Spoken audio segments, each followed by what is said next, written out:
Keputusan Nyi Subang Larang meninggalkan istana bukanlah akhir dari segalanya. Justru dari situlah babak baru kehidupannya dimulai.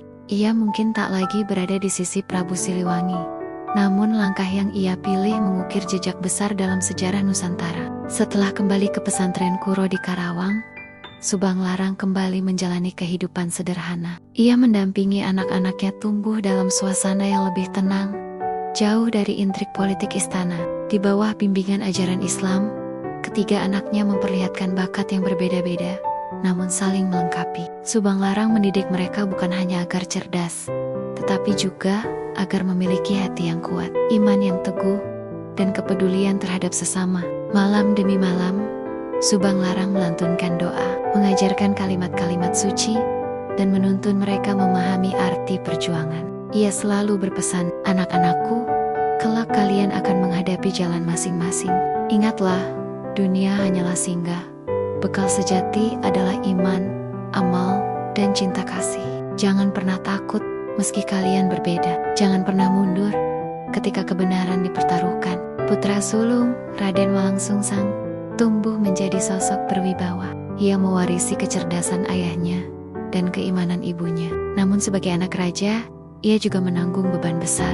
Ia terhalang untuk menjadi pewaris tahta karena keislamannya. Alih-alih larut dalam kekecewaan, Walangsungsang memilih jalan baru. Ia merantau, menimba ilmu agama lebih dalam, hingga akhirnya mendirikan sebuah perkampungan kecil yang berkembang menjadi kota Cirebon di tangan Walangsungsang. Cirebon menjadi pusat penyebaran Islam di tanah Sunda, sebuah kota yang kelak dikenal sebagai pelabuhan penting, sekaligus pintu masuk ajaran Islam ke pedalaman Jawa Barat. Subang Larang tersenyum melihat perjalanan putranya. Ia tahu, meski Walangsungsang tidak menjadi Raja Pajajaran, ia telah menjadi pemimpin sejati bagi umat. Putri kedua, Rara Santang, tumbuh menjadi perempuan berakhlak mulia dan berparas jelita. Kecantikannya terdengar hingga ke negeri jauh. Takdir membawanya bertemu dengan seorang raja Mesir. Dan dari pernikahan itu lahirlah seorang putra yang kelak dikenal sebagai Sunan Gunung Jati, salah satu tokoh Wali Songo. Lewat keturunan Rara Santang, cahaya Islam semakin bersinar terang di tanah Jawa. Hubungan darah antara kerajaan Sunda, Mesir, dan para wali membuat penyebaran Islam semakin kokoh dan berwibawa. Subang Larang menatap langit dengan penuh syukur.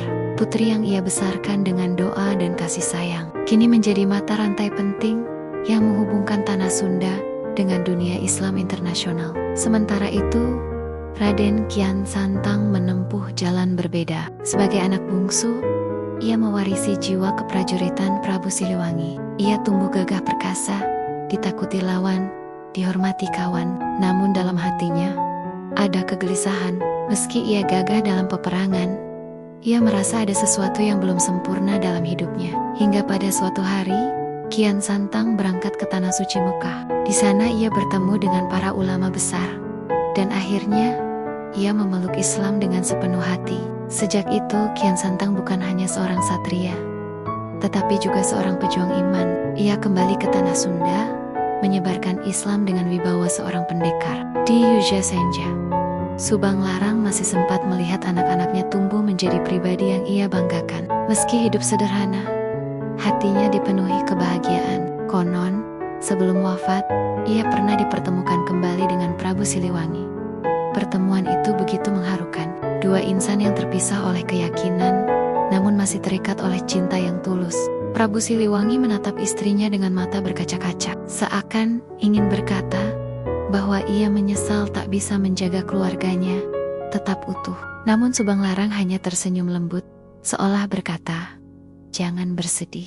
Cinta kita abadi, meski jalan kita berbeda." Tak lama setelah itu, Subang Larang wafat dengan tenang, meninggalkan warisan yang tak ternilai.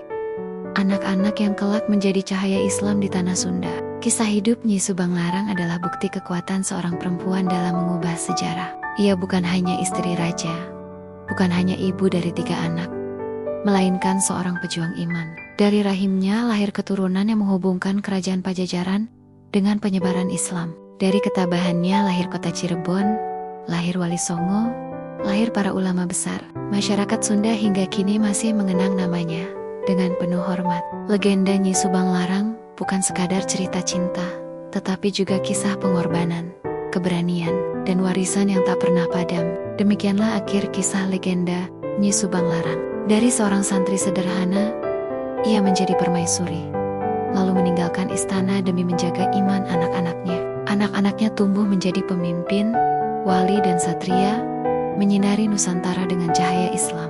Subang Larang mengajarkan kita bahwa kekuatan seorang ibu bisa mengubah arah sejarah.